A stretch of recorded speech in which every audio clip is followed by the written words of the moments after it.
তো এখানে একটা হরিণের কুত্তা খায়। ও সরি, মানবতা আজকে আর নাই, মানবতা সব শেষ। গাইজ দেখো পাতলুর দুইটা হাতি ভেঙে গেছে। আহারে আল্লাহ, কি হবে এখন? যাই হোক, এগুলো আম কম, শশা বেশি মনে হ্যালো হইতেছে। লাভলি পিপল, আসসালামু আলাইকুম, welcome to a day of my life. আমি আনিকা লাইফস্টাইল থেকে আনিকা। আজকে চলে আসছি কোথায় বলো তো? পাবনার বিখ্যাত রানা ইকো পার্কে, যেখানে ঢোকার পরে প্রথমে স্পাইডারম্যানের সাথে দেখা। তারপরে দেখলাম 4টা মহিলা এখানে পানি ফেলাইতেছে, পুকুর ভরতেছে আর কি। কিন্তু আফসোস, তাদের কলসিতে পানিও নাই আর পুকুরও ভরতে পারতেছে না।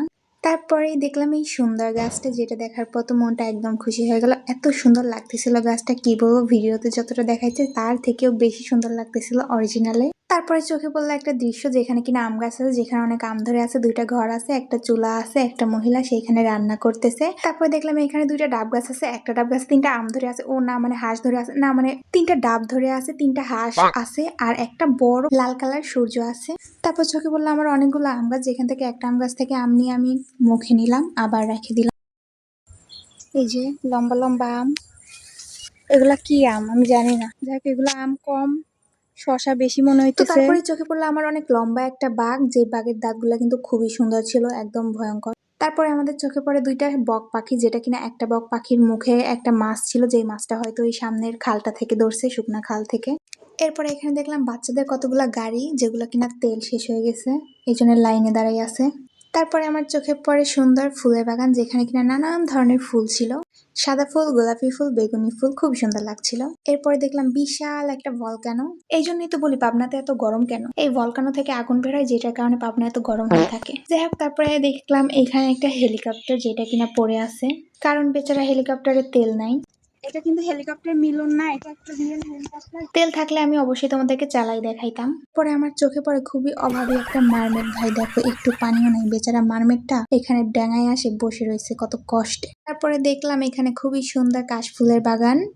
এরপরে দেখলাম এখানে ট্রেন আছে, আর সত্যি বলতে ট্রেনে তো আর তেল লাগে না, এই জন্য ভাবলাম যাই একটু ট্রেনে করে বাইরের দেশ থেকে ঘুরে আসি। যেই ভাবা সেই কাজ। এই যে দেখো ট্রেনে উঠে পড়ছে, আর আমি যাব কোথায় বলো তো? আমি যাব হচ্ছে গিয়ে তোমার ফুরফুরি নগর, কারণ ওইখানে খুবই ইমার্জেন্সি ভাবে আমাকে মোটু কল দিছিল। ওইখানে কিন্তু রাজামশাই, মন্ত্রী আর গোপাল ভাঁড়ও আছে। আসার পরেই আমি যে মর্মান্তিক দৃশ্যটা দেখলাম, যেটা দেখার জন্য আমি একদমই প্রস্তুত ছিলাম না।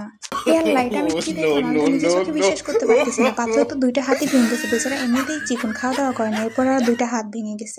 তাহলে কি আর টিভি স্ক্রিনে আমরা আর পাতলুকে দেখতে পাবো না? এরপরে আমি দেখলাম এখানে রাজামশাই, মন্ত্রী আর গোপাল ভাঁড় আছে, যেখানে আমি রাজামশাইয়ের সাথে দেখা করতে গেলাম, আর এখানে আমি তার সাথে হ্যান্ডশেক করলাম। এরপরে এই যে গাইজ দেখো, আমি এখানে পদ্মা সেতু পার হইতেছিলাম, যেটা পার হওয়ার সময় আমি আবার একটা ভয়ঙ্কর দৃশ্য দেখি। তাড়াতাড়ি আসো, ওইখানে একটা হরিণের কুত্তা খায়। ও সরি, বাঘ খাই ফেলতেছে, না এটা বাঁচাইতে হবে। দেখেন guys, এখানে একটা বাঘ একটা হরিণের খাই ফেলতেছে, আর এখানে দুইটা হরিণ তাকে তাকে দেখতে। আসলে মানবতা আজকে আর নাই, মানবতা সব শেষ। তারপরে এই যে দেখো, আমি পাহাড়ে উঠতেছিলাম, মানে আমি সাজেকে চলে আসছি। পাহাড়টা তো অনেক উঁচু ছিল, এই পাহাড়ে উঠতে আমার প্রায় 3.5 দিন লাগে জানো। পাহাড়ে ওঠার পরে আমি যা করলাম তোমাদেরকে বললে তো তোমরা বিশ্বাসই করবে না। এই যে দেখো, আমি আকাশ ছুঁইতে পারতেছিলাম, মানে আমি মেঘ ধরতেছিলাম, সত্যি কথা। এরপরে এই যে দেখো, এখানে কতগুলা ঘোড়া। আমি সত্যি বলতে ঘোড়াতে উঠতে ভয় পাই, নাইলে আমি ঘোড়াতে উঠতাম। আর এই যে দেখো, এই ঘোড়াটা আমার খুবই ভালো লাগছে। তারপরে এখানে দেখলাম একটা ড্রাগনও আছে, এই জন্য আমি ভাবলাম ইস, ঘোড়াতে উঠতে পারলাম না তো কি হয়েছে, ড্রাগনের পিঠে অবশ্যই উঠবো। এই জন্য এই যে দেখো, ড্রাগনের পিঠে উঠে গেলাম। ড্রাগনের পিঠে উঠার পর আমি বারবার ড্রাগনটাকে বলতেছিলাম, কি রে ড্রাগন ভাই, তোমার কি তেল শেষ? তারপর তো ড্রাগন ভাই এই যে দেখো, অপমান হয়ে কত দূর উঠাইছে। হায় রে আল্লাহ, আমার তো পুরো পড়ে যাওয়ার মতো অবস্থা হয়ে গেছে। অনেক দূরে, অনেক উঁচুতে উঠাইছিল, মনে হইতেছিল যেন এক্ষুনি পড়ে যাবো। তারপরে একদম কিনারে বসছিলাম, তো ড্রাগনটাকে তো খেপাই দিছিলাম। তারপরে এখন আমার অবস্থা দেখো।